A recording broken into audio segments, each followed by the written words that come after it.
Bonjour et bienvenue sur le podcast de Sur deux roues. Aujourd'hui, c'est le dernier épisode d'une série qui est présentée par Chrono Nutrition. Pour ceux qui ne savent pas, c'est quoi Chrono Nutrition? C'est des gels, des mélanges pour boissons sportives et des bars qui sont véganes, sans gluten, sans produits laitiers, sans arachides et sans soya. Comme il l'a dit sur le paquet, c'est vrai bon bio.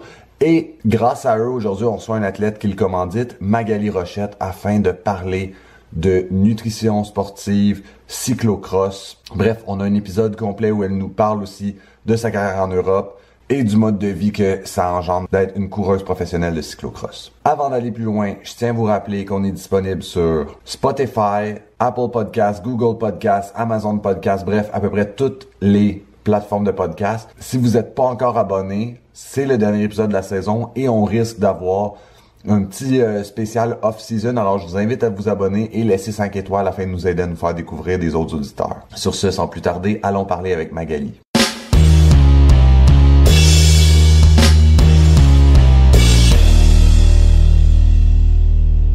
Fantastique. Ben, c'est ça, comme je disais, un gros merci de te joindre à moi aujourd'hui sur le podcast. Je suis bien content d'avoir la chance de te jaser puis de jaser de cyclocross. Merci à toi. Ça fait un petit bout qu'on ne s'était pas croisés. L'année passée, j'ai eu la chance de suivre ta clinique à Big Red. Ah, pour vrai? OK, nice. Ce qui a été vraiment très utile parce que ça fait comme plusieurs années que j'essaie de battre tous mes chums. Puis je suis pas j'ai pas beaucoup de skills en route. Puis c'est ça fait 3 ans que j'essaie d'enfin battre mes chums. Puis j'ai aussi eu la chance de te suivre un peu dans le Little Red, genre jusqu'à temps qu'on arrive à l'espèce de char détruit dans le champ, là. Fait que je pense que ça donnait comme les 15 premiers kilomètres et avoir la chance de voir les lignes de pro que tu prenais. Puis c'était vraiment... non, c'est ça, ça m'a aidé à battre mes amis cette année. Ils étaient loin derrière. Ah, ben tant mieux. C'est drôle, ça. C'était comme un gros boost de confiance. J'avais écrit après ça, tu sais, j'étais vraiment content à la fin. J'avais écrit à David sur Instagram. Puis là, genre, je sais pas pourquoi je t'avais pas écrit. Fait que, ben là, je te le dis. Ben, c'est super fin, merci. Ça fait plaisir. On est content si ça peut servir à quelque chose. C'est drôle parce que, tu sais, moi, je pense que en général, on a tendance, tu sais, on se lance sur un vélo. Ben, moi, je le vois beaucoup en vélo de montagne aussi. Tu sais, les gens veulent se mettre au vélo de montagne, fait qu'ils s'achètent un vélo de montagne, puis pouf, ils se lancent dans les trails, puis c'est cool. Tu sais, dans un sens, c'est vraiment nice. Puis j'admire quand même beaucoup le courage des gens, mais je pense je pense que l'expérience pourrait être encore plus le fun pour les gens s'il y avait la chance d'avoir une petite clinique de technique avant. Juste parce qu'il y a des petits trucs qui sont vraiment basiques, là, mais que au moins ça te donne des outils, tu sais comment placer ton corps, tu sais regarder, Ouais. tu sais comme quoi faire exactement avec ton corps quand il y a un obstacle en avant de toi. Puis je pense que ça te donne vraiment un sac à outils que tu peux utiliser quand tu arrives dans une trail, puis ça peut rendre l'expérience de trail vraiment plus agréable si tu as des outils plutôt que de comme te lancer puis laisser un peu au hasard ce qui va arriver. Fait que je trouve qu'il y aurait il y a beaucoup à gagner de tout ça. C'est vraiment des petits mouvements qui semblent comme vraiment basiques, mais ça peut faire la différence. Là, je me rappelle, il y a une année, avec ma teammate Catherine Pendrell, fait que, elle était déjà championne du monde dans ce temps-là, puis moi, ça faisait, je veux dire, je sais pas, 15 ans que je faisais du vélo de montagne, puis je faisais les Coupes du monde, puis tout. Puis on est allé faire une clinique de technique à Bellingham, à Washington, avec comme un pro de ça. Puis le premier 4 heures, on l'a passé dans un stationnement en asphalte. Puis, tu sais, c'est pas comme si on partait de zéro, là. Les deux, on avait vraiment quand même des skills assez pour faire des Coupes du monde de vélo de montagne, mettons, là. Puis, dans son cas, assez pour en gagner genre 30. Mais on a quand même passé 4 heures dans le stationnement à faire juste des skills vraiment basiques, mais on a tellement appris les deux. Puis qu'après ça, quand on est arrivé sur la trail, comme c'était exponentiel, comme on s'est amélioré juste à faire c'est ça, juste à vraiment faire des trucs basiques. Fait que je trouve que c'est le fun de pouvoir partager ça parce que ça peut vraiment faire la différence. Ouais, je pense que c'est le genre de choses que tant que tu n'as pas expérimenté puis tu te rends pas compte de ce qui te manque, tu penses que tu l'as déjà en dedans de toi, là. Oui, exact. Ouais. Très cool. Fait que, j'avais prévu une couple de questions. Il y en a qui vont peut-être sembler plus anodines que d'autres, mais tu sais, des fois, c'est comme pour setter le contexte un peu. Ouais. Tu sais, comme toi, mettons, tu es dans une structure de cyclocross, puis je pense que tu sais, tout le monde, ou à peu près, qui écoute le podcast, a une compréhension de ce qu'est le cyclocross, puis c'est quoi, mettons, une structure pro de route. Mais est-ce que tu peux nous parler un peu de l'équipe que tu forme présentement avec David? Puis, dans le fond, c'est quoi la structure que vous avez? Ouais, c'est comme large dans le sens que je pourrais aller dans n'importe quelle direction au niveau de la Ouais. structure, là, ce qui est différent entre route et cyclocross, là, mais en tout cas, je vais prendre une direction, tu me diras si ça répond à ta question. Dans le fond, le cyclocross, c'est un sport individuel, fait que, on n'a pas besoin de faire partie d'une équipe. Alors, je vais recommencer plus à la base. Si tu veux faire à des courses World Tour sur la route, tu n'as pas le choix de faire partie d'une équipe Mhm. World Tour.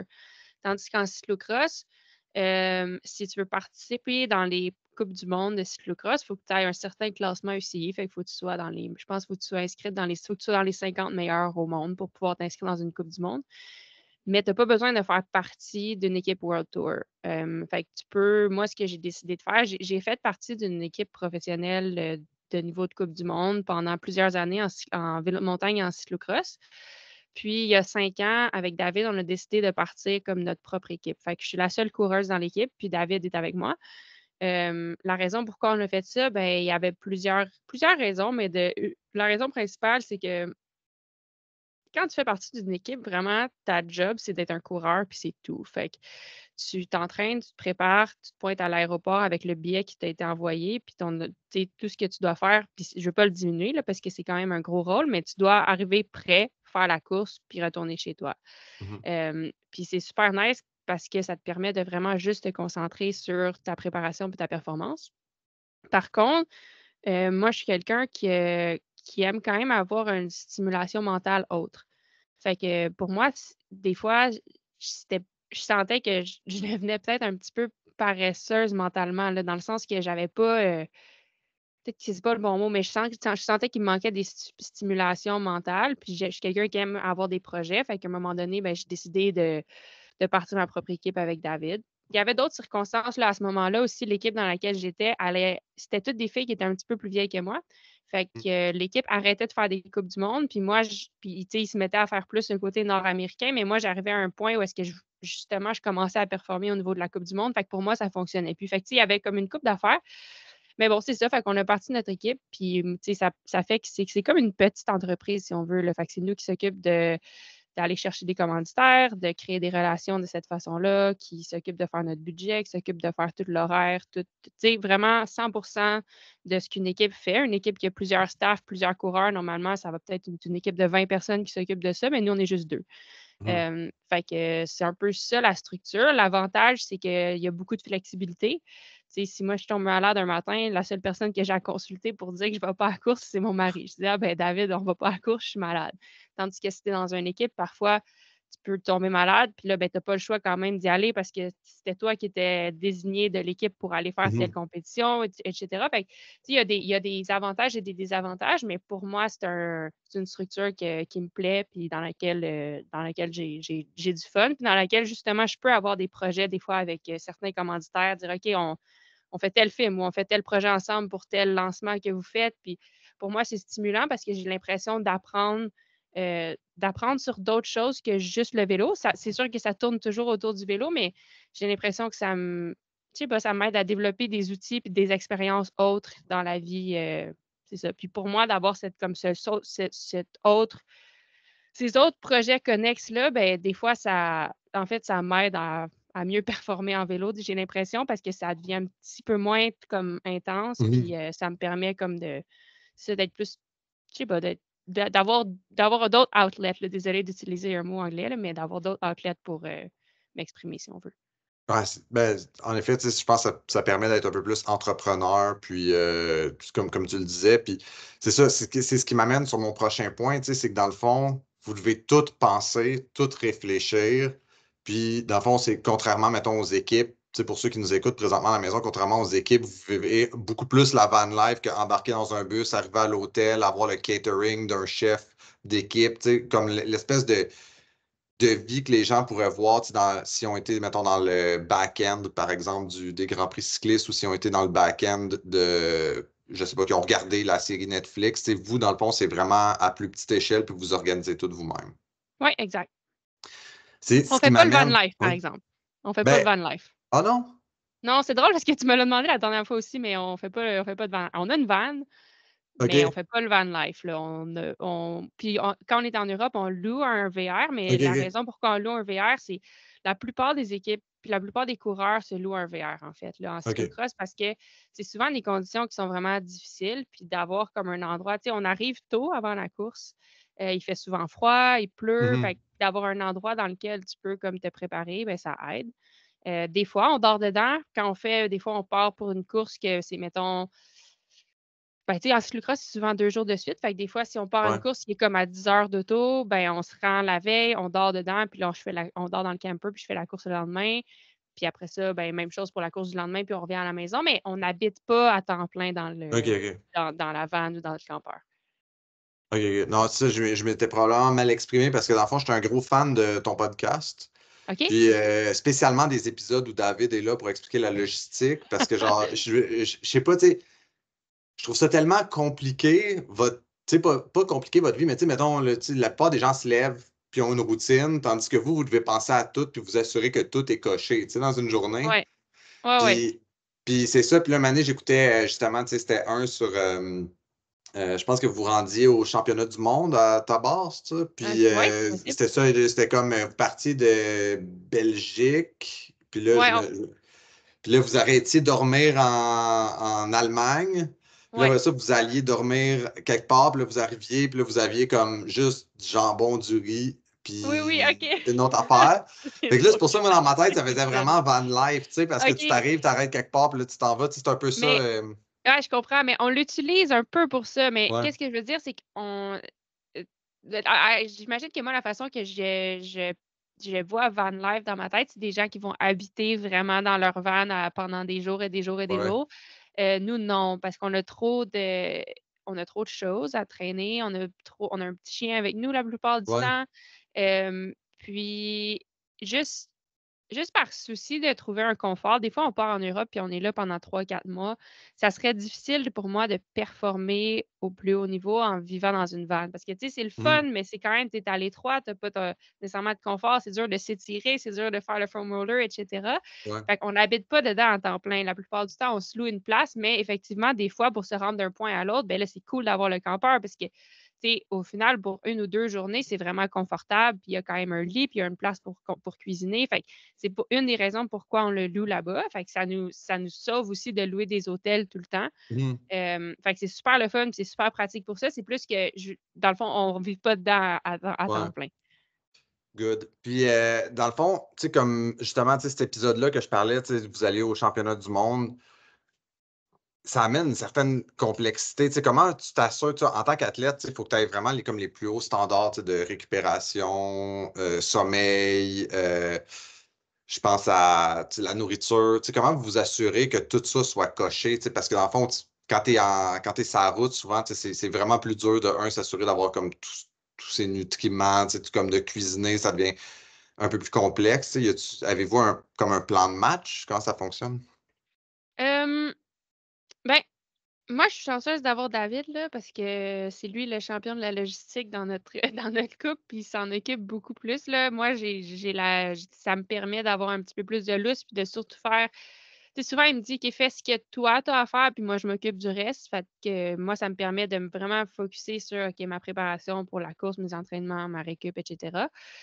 Puis lui, il s'occupe de.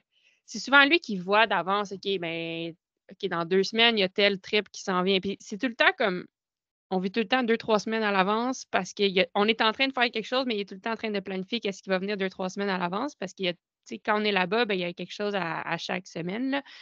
Euh, Fait que c'est souvent lui qui prépare les gros mouvements de logistique. Tu sais, OK, on va partir de telle place, on va conduire, il va falloir dormir en chemin, il va falloir. Ça, après, où est-ce qu'on dort en chemin? Souvent, on y va comme on décide dans le moment même. En Europe, c'est le fun parce que tu peux dormir n'importe où, presque. Fait que ça, souvent, comme on conduit puis qu'on est fatigué, on pull over puis on dort. Au niveau de la nourriture, mais en fait, le campeur, c'est le fun pour ça parce que justement, il y a comme une cuisine complète, fait que puis un frigidaire, fait que ça nous permet de traîner toute la nourriture qu'on veut, puis toute la nourriture qu'on a besoin, puis on prend le temps de la cuisiner. Fait que je dirais que ça se fait quand même assez bien, là, tu sais. Je pense qu'il y a aussi, à force de le faire, tu sais, ça commence à faire plusieurs années, ça devient un peu naturel, là, tu sais. Je dans un sens, je sais pas comment le dire, mais pour moi, je pense toujours à qu'est-ce que je vais manger. Mettons, je pense tout le temps parce que ça fait partie de ce qui est important pour moi. Fait que c'est pas un détail que j'oublie facilement. Tu sais, je pense tout le temps, OK, j'ai-tu de la bouffe pour déjeuner, j'ai-tu de la bouffe pour dîner, demain, j'ai-tu des snacks, j'ai-tu qu'est-ce qu'il me faut pour manger avant la course, tu sais, c'est comme un thinking qui vient plus naturellement. Après, au niveau de la récup, même chose, là, tu sais, moi, je traîne tout le temps les jambes de compression partout où je vais, fait qu'on les a en Europe, on les a dans le campeur. J'ai tout le temps un foam roller de transport, j'ai un petit gun de massage, je m'étire pas mal à tous les soirs, peu importe c'est où, mais tu sais, j'arrive de trouver un endroit pour le faire. Fait que ça se fait quand même assez bien, mais comme je te dis, moi, j'ai la chance que David soit là parce que c'est lui qui s'occupe comme des gros mouvements puis des grosses planifications. Tu sais, c'est souvent lui qui va prendre ça de l'avant. Puis tout ce qui est au niveau de l'équipement aussi, tu sais, ça, c'est peut-être le plus gros challenge, c'est où est-ce qu'on va se faire shipper l'équipement de nos commanditaires quand quelque chose brise ou bien s'assurer d'avance d'avoir tout ce qu'il faut sans savoir où est-ce qu'on va être. Fait que ça, c'est vraiment David là, qui s'occupe de ça. Fait que moi, je suis chanceuse, là, je peux juste m'occuper de mon entraînement. Ouais, c'est vraiment fascinant pour ça. Je pense que pour ça que j'aime autant les podcasts avec David, parce que tu sais, moi, je suis un papa, fait que tu sais, j'essaie de penser à la logistique, puis à chaque fois, je suis comme yo, je serais dépassé par les événements de toute tu sais, comme c'est tellement de choses à penser versus genre Ouais. juste. En tout cas, bref. Oui, mais tu as raison. Puis, tu sais, mais je pense que c'est là que l'expérience vient parce que je pense que n'importe qui viendrait faire un week-end avec nous, mettons, tu dis, oh my God, mais ça n'a pas de bon sens, tu sais, tout ce qu'il y a à réfléchir. Mais la chance qu'on a, c'est que c'est exactement pareil à chaque week-end. Fait qu'à un moment donné, tu deviens avec un genre de checklist de, OK, ben ça va me prendre ça, ça, ça, ça, ça. On a-tu fait ci, ça va, tu sais, voici ce qui s'en vient, voici ce que les jours vont avoir l'air. Puis, étant donné que ça fait plusieurs années, ben on est rendu que c'est un petit peu plus automatique quand même. Fait effectivement, il y a beaucoup de choses. Mais pour nous, c'est rendu un peu plus naturel. Mais tu sais, au même niveau que moi, tu m'amènerais à ton travail, là, puis je serais complètement overwhelmed parce que pour moi, c'est nouveau. Fait que, tu sais, je pense que c'est là la distinction, tu sais. Mais effectivement, il y a quand même beaucoup de logistique, beaucoup de mouvements. Mais bon, ça devient. Des fois, c'est épuisant, mais tu sais, ça fait partie un petit peu, ça fait vraiment partie de qu'est-ce qu'on fait.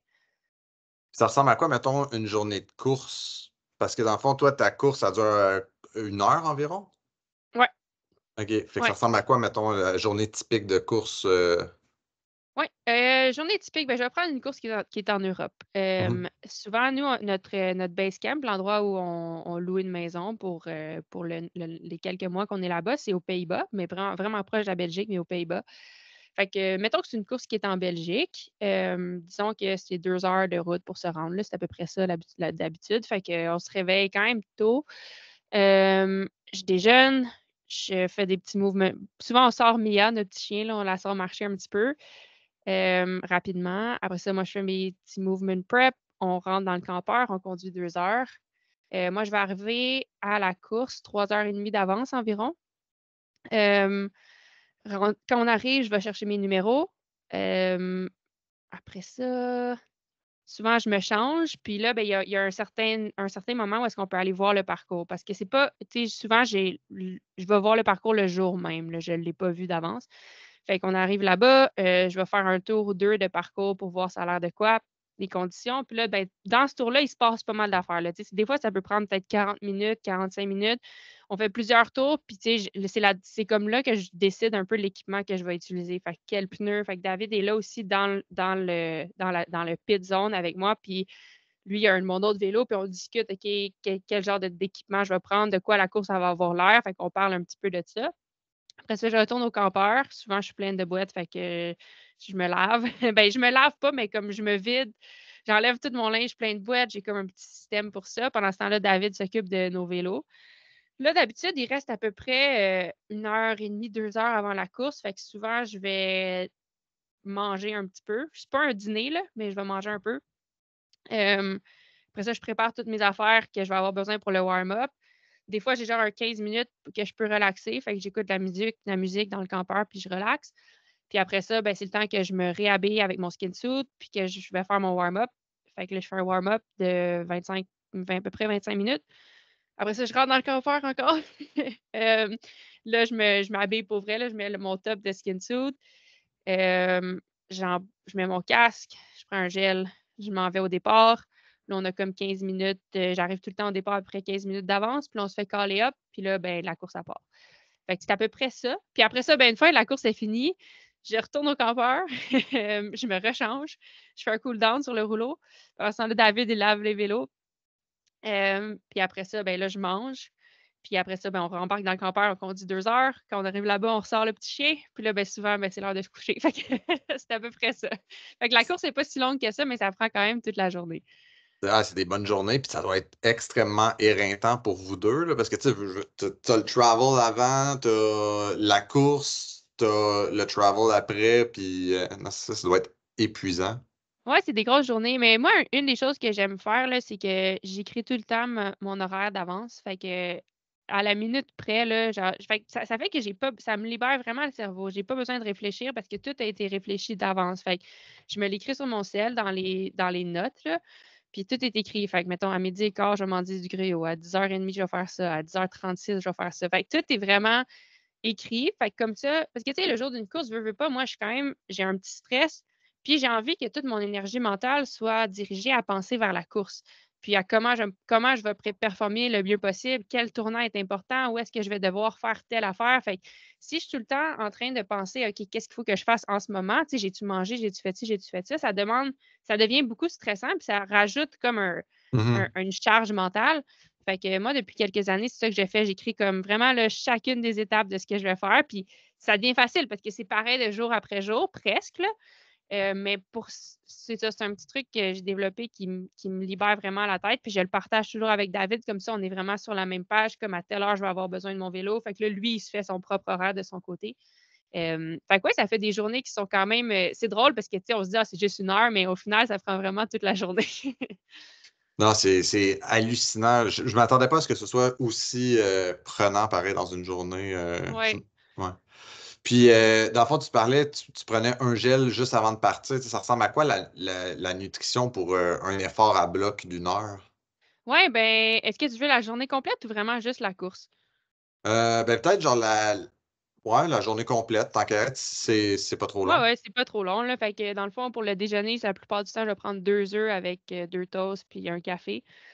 Après ça, 3 heures avant la course, je traîne toujours ben, je me fais du gruau. Fait que je Mhm. mange du gruau 3 heures avant la course. Puis c'est comme ça mon dernier vrai repas. Après ça, à partir de genre 2 heures avant la course, si j'ai faim, je snack. Fait que je vais manger soit des petites gaufrettes ou ben des jujubes, mais tu sais, quelque chose, des jujubes Mhm. énergétiques, là, quelque chose pour snacker. Après ça, que je fais mon warm-up. Puis après le warm-up, juste avant d'aller au départ, je prends un gel. Après ça, j'ai tout le temps un gel aussi pendant la course. Fait que pendant la Ok. course, je sais que c'est vraiment court, fait qu'on se dirait, mais là, voyons donc comment ça, ils ont besoin de manger. Hem, Fait que moi, je prends un gel, mettons, après 2 tours de course. Fait que c'est à peu près après 15 minutes de course. C'est pas parce que j'ai faim nécessairement, c'est parce que je sais que, à un certain moment dans la course, c'est vraiment intense le cyclo-cross. Tu sais, pour donner Mhm. une idée, tu sais, moi, des fois, mon average pulse, là, mon average heart rate, ça va être 195 pour l'heure au complet. Fait que, tu sais, c'est vraiment effort maximal, mais en même temps, c'est énormément de concentration. Fait que moi, souvent, si je prends pas de gel pendant la course, je sens qu'à un moment donné, à peu près à la mi-course, comme j'ai un coup de barre au niveau Ouais. mental, c'est comme une fatigue mentale, puis j'arrive plus à être autant concentrée. Fait que c'est ça. Fait que je prends un gel avant la course, juste avant, puis j'en prends un à peu près 15-20 minutes après que la course soit pendant la course. Souvent un gel avec caféine pendant la course. Puis comme OK. ça m'aide à justement pas avoir de dip, puis à pouvoir être comme top énergie du début à la fin. Fait que j'ai tout le temps un gel dans ma poche, puis sinon, ben, je les tape sur mon top tube. Fait que comme ça, il est facilement accessible. Puis si jamais je l'ai perdu, ben, j'en ai un dans ma poche. Puis c'est déjà Mhm. arrivé que j'en prenne 2 pendant l'heure, là. C'est déjà arrivé que je prenne 2 gels pendant ma course de cyclo-cross. Fait que ça, c'est pas mal, la nutrition comme pour avant. Puis, ben, après ça, ben, je prends un recovery drink, puis là, c'est ça. OK, cool. Mais c'est pas. Je pense que les gens qui écoutent le podcast puis qui ont écouté avec les épisodes avec Antoine Jolicoeur Desroches, là, qui est directeur chez Chrono, Ouais, sont pas surpris parce que même lui, tu sais, on parlait justement d'efforts sur Zwift qui était comme à FTP, puis il disait justement de consommer, mettons, si tu fais un effort d'une heure, de consommer après 15 minutes. Fait que tu sais, ça semble. Je pense qu'il n'y a personne qui va être tant surpris sur ce OK. podcast-là. Après ça, tu sais, c'est des efforts bien différents. Je pense le average Joe dans son sous-sol versus une pro. Mais c'était une recommandation qui, je pense pas, va paraître farfelue pour personne. Ah ben tant mieux. Mais tu sais, c'est quand même, c'est relativement nouveau. Tu sais, il y a une couple d'années, je pense que c'était pas autant publicité de manger autant de sucre pendant qu'on s'entraîne, puis à l'effort. Mhm.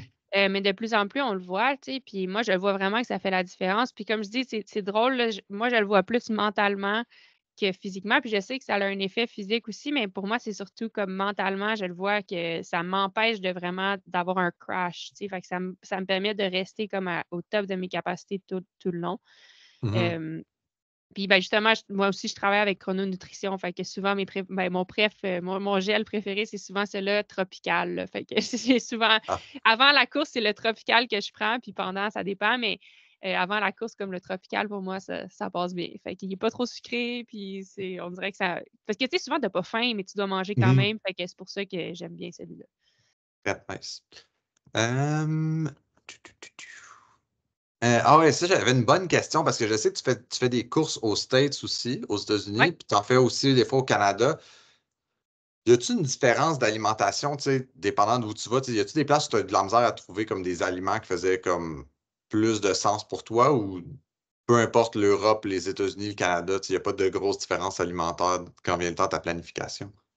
Ouais, c'est une bonne question. Et pour ce qui est de la nutrition sportive, ça, j'ai pas trop de difficultés là, parce que ben, on s'organise en conséquence. Tu sais, dans le fond, je fais toujours shipper des choses en Europe ou ben je voyage avec ce que j'ai besoin parce que là-bas, ils ont quand même des produits qui sont un peu différents. Puis au niveau de l'entraînement, j'ai souvent, tu sais, c'est le cœur de ma saison, fait que j'ai pas envie de tester des nouvelles choses. Fait que souvent, soit je Mhm. voyage avec ce que je veux ou on s'arrange pour le faire shipper là-bas d'avance.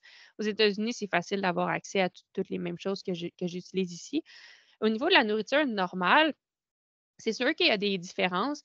Je te dirais que le plus grand défi quand on est en Europe ou même quand on voyage sur la route, c'est que, tu sais, à la maison, là, vraiment, on s'en rend pas compte, mais on a un choix infini d'épices, puis un choix infini de Mhm. vinaigrette, puis de vinaigre, puis de. Fait que c'est le fun parce que ça nous permet de faire des recettes qui sont des fois plus complexes ou qui sont différentes, mais surtout Ouais. des recettes qui ont du goût.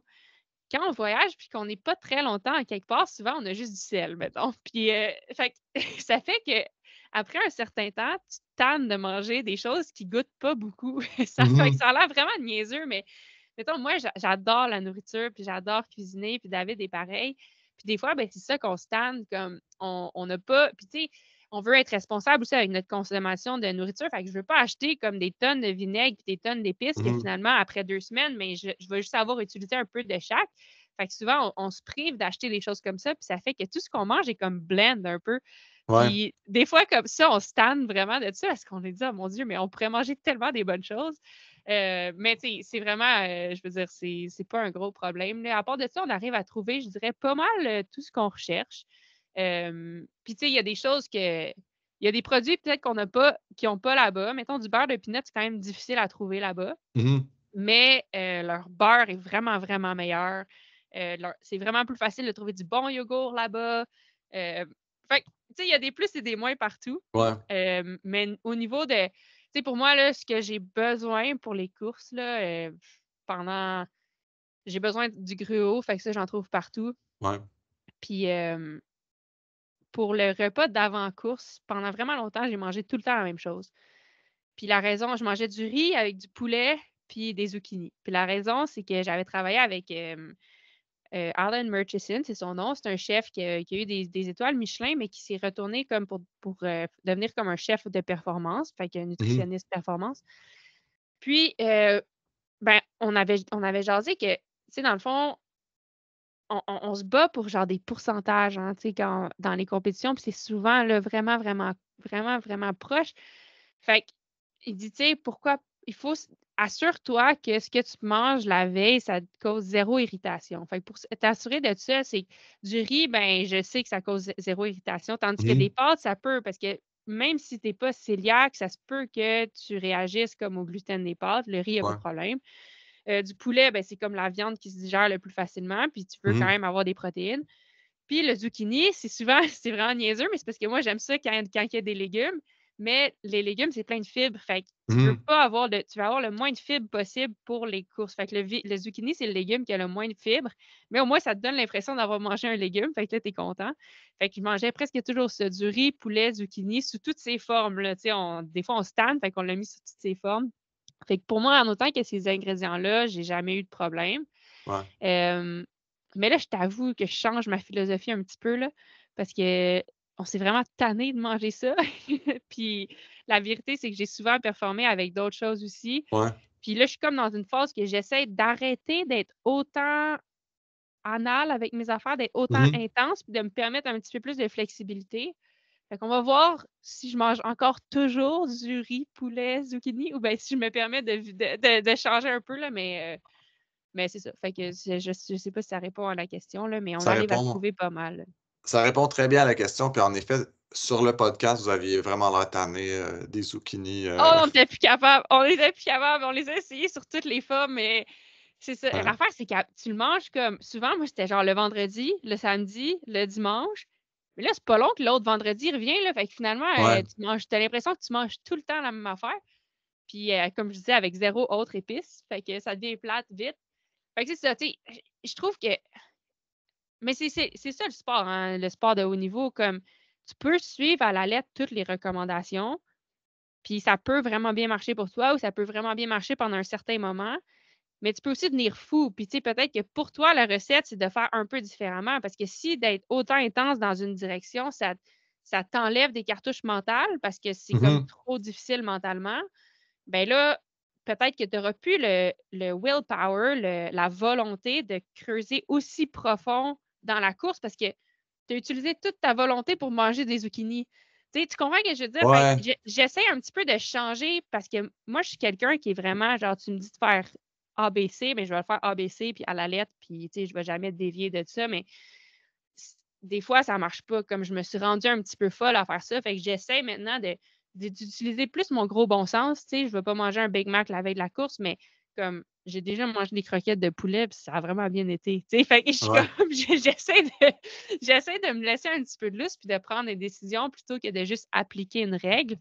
Euh, mais bon, ça, c'est. Je nous envoie dans une autre direction là, qui n'a pas rapport avec la nutrition. Fait que, excuse-moi. Mais j'imagine, tu sais, surtout à la fin de la saison, là, j'ai eu Ouais. la chance d'avoir une petite gig au Grand Prix cycliste dans les dernières années. Puis, tu sais, on est avec les équipes autour du buffet. Puis, tu sais, le matin, là, les gars qui arrivaient avec la balance puis le riz, là, en septembre, ils avaient l'air vraiment tannés de cette option-là. Puis, je ne me rappelle plus quelle équipe avait des Fruit Loops sur leur table. Mais Ouais. ça attirait beaucoup les regards. Puis, je pense que c'était beaucoup de la jalousie au final, plus que genre. Mais c'est clair. Puis, tu sais, je pense que quand tu y penses, tu veux des glucides, là. Tu veux des Mhm, glucides. Fait que, regarde, si t'as ça, moi, je pense, en tout cas, c'est vraiment une autre discussion, puis à chacun sa décision, puis je pense qu'il y a un moment pour tout, puis c'est correct de l'essayer à la lettre de ce qui t'est dit par la science. C'est vraiment correct.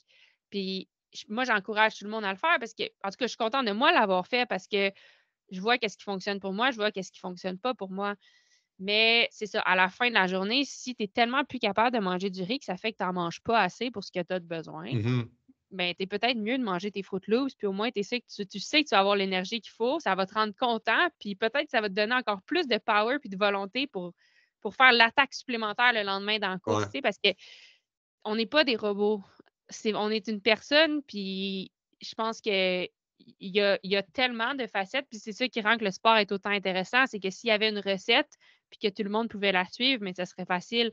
Mais la même recette ne fonctionne pas pour tout le monde, puis même la même recette ne fonctionne pas pour la même personne à différents moments de sa Mhm, vie. Fait que c'est le fun parce que ça change tout le temps, mais en même temps, mais ça demande toujours de se questionner puis de voir, OK, ça, est-ce que ça fonctionne pour moi en ce moment ou est-ce que ça me gruge trop de jus ou est-ce mhm, que, tu sais, fait que de trouver vraiment comme la décision qui te donne la décision de nutrition, là, par exemple, qui te donne l'énergie que tu as besoin, qui ne te fait pas mal sentir physiquement, que tu es capable de bien digérer puis qui te donne l'énergie qu'il faut, mais qui ne vient pas non plus comme te gruger trop ton énergie. Fait que c'est comme une balance qui est intéressante je pense que c'est ça. Il faut juste être à l'écoute un peu, là. Puis, ouais. ouais. C'est quand même aussi une relation saine avec une relation plus saine avec la nourriture, alors que plusieurs athlètes ont des fois une relation, disons, ambivalente. Ouais, Ouais, ben, puis tu sais, c'est dur là d'avoir une relation saine avec ça parce que ce qu'on entend C'est partout là, dépendant, tu sais. mais ouais, puis moi je me rappelle là, je veux pas vraiment pas rien dire contre lui, mais quand j'étais un petit peu plus jeune, je me rappelle, j'avais vu un post de Phil Gaiman, qui était un cycliste sur Ouais. route américain dans ce temps-là. Puis il avait fait un post comme il avait eu un burrito, puis que la personne avait mis du fromage dessus, puis il était comme oh my god, j'avais tellement pas besoin des calories de ce fromage-là. Puis comme moi, ça m'avait resté dans la tête dans ce temps-là. Tu sais, Ouais. j'avais peut-être comme 16 ans. Puis avec le recul, comme je trouve ça tellement niaiseux, puis ça me frustre qu'il ait mis ce post-là parce que je suis sûre que je suis pas la seule, mais comme c'est tellement pas grave qu'il y avait du fromage sur son burrito, tant mieux, c'est bien meilleur avec du fromage, tu sais. Mhm. Mais comme, qu'est-ce qui est difficile? Comme tu dis, c'est dur d'avoir cette relation saine-là parce qu'on se fait souvent pousser comme si tu es plus maigre, tu vas aller plus vite. Si tu es plus maigre, tu vas aller plus vite. Mais moi, je pense sincèrement pas. Je pense que si tu es plus fort, puis plus content, puis plus en santé, Ouais. tu vas être capable de creuser vraiment un plus creux, puis d'aller comme. Tu vas juste être plus fort, puis tu vas avoir plus l'énergie, puis. Fait que, c'est ça. Ben, tu sais, j'ai pas la réponse à. J'ai vraiment pas la réponse à ça, puis je pense que c'est un. Je veux pas utiliser le mot problématique. C'est une situation qui est vraiment plus profonde, là, tu sais. Mhm. Pour certains, ça va vraiment plus creux que ça, mais je trouve juste que le discours, en fait, autour de la nutrition, à mon avis, devrait être assez simple. Tu sais, mange quand tu as faim, puis des fois même quand tu n'as pas faim pour être sûr d'avoir l'énergie, parce que ce qu'on demande à notre corps en tant qu'athlète, mais c'est pas normal. Fait que c'est correct de manger plus que normal, je pense. Ouais, c'est logique. Puis, dans le fond, là, tu es revenu d'Europe. J'ai vu que tu avais commencé à faire des courses. Tu as été à Rasputitsa puis à Paris Ancaster. Ouais. C'est quoi qui t'attend? C'est quoi qui t'attend cet été? Un petit peu moins de voyagement cet été. En fait, on va rester plus dans le coin puis faire des courses dans le coin. Fait que je vais faire comme quelques courses de gravel, quelques courses de vélo de montagne, peut-être un peu de route. Euh, Puis après ça, ben, encore le cyclocross. Et une des raisons pourquoi on voulait moins voyager, c'est parce que on s'est rendu compte, tu sais, des fois, tu es dedans, tu t'en rends pas trop compte, mais ça fait comme une dizaine d'années qu'on est à peu près 8 mois par année pas chez nous. Mhm. Puis ça commence à être beaucoup. Fait que, c'est ça, on a décidé que cette année, on allait un petit peu moins voyager cet été pour essayer de garder notre énergie pour l'automne puis l'hiver. Mais c'est ça, tu sais, en fait, il y a plein de belles courses ici, puis c'est le fun pour nous de faire des événements comme dans la communauté. Tu sais, tu me parlais de Big Red tantôt. Ouais. Pour moi, c'était un highlight là, de pouvoir être là à Big Red, puis de pouvoir jaser avec les gens que je connais. Puis, tu sais, c'est drôle parce que on est des cyclistes au Québec, mais des fois, j'ai l'impression que je fais pas partie de la communauté cycliste québécoise parce que on n'est pas assez là pour pouvoir comme connecter avec les gens. Fait que c'est ça, c'est le fun pour nous. C'est comme un privilège de pouvoir être là cet été et de faire quelques-uns de ces événements-là, justement. Ah, très cool. Ben, j'espère que ça va avoir lieu, la clinique numéro 2. J'ai encore des croûtes à manger.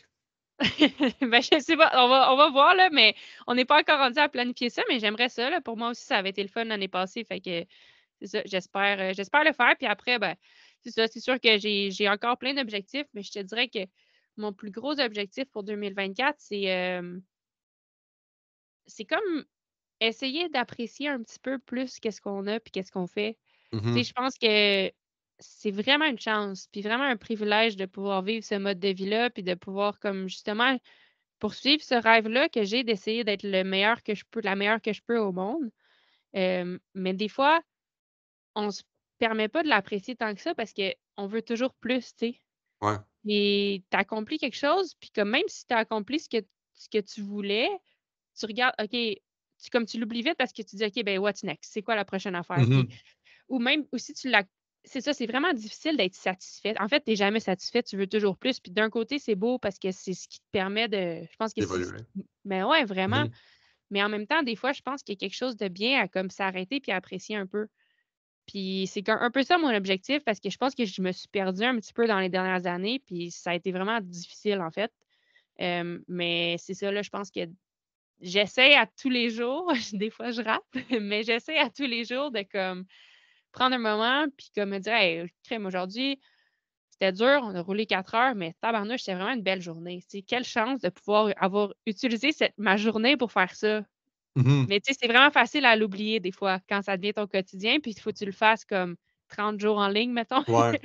Mais c'est vraiment, c'est ça, je pense qu'il y a comme quelque chose de vraiment powerful là-dedans, puis c'est ça, je veux juste prendre le temps d'apprécier. Puis j'ai l'impression que ça va peut-être m'aider à performer mieux, mais surtout, je pense que ça va m'aider à justement que ça soit vraiment le fun parce que, tu sais, quelle chance on a de pouvoir faire ça.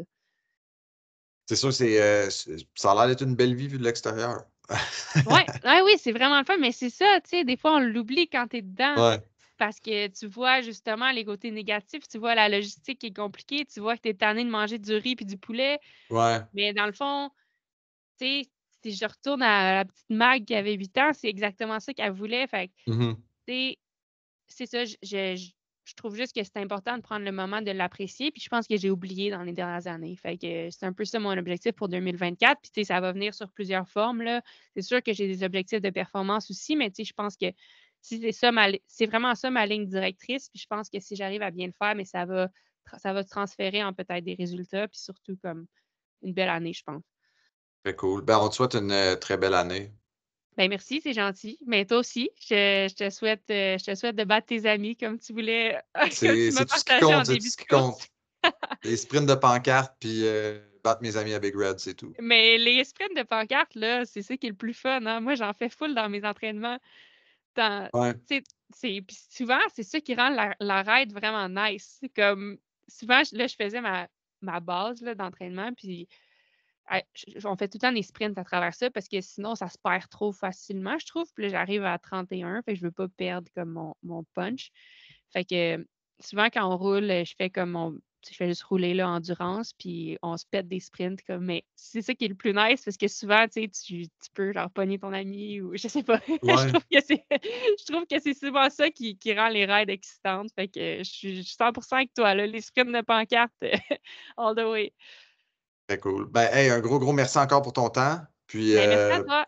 ben, je te souhaite un très bel été. Ben, toi aussi, puis ben, on va peut-être se croiser dans un des événements au Québec.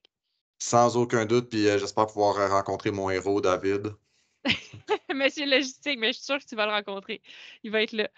Très cool. Moi Bon, ben, aussi, merci moi aussi c'est beaucoup. mon héros. Ben, tabarouette, on partage ça. En plus des Yes. sprints de pancarte. Merci. Ben, merci Jean-Philippe. Ciao. Ciao.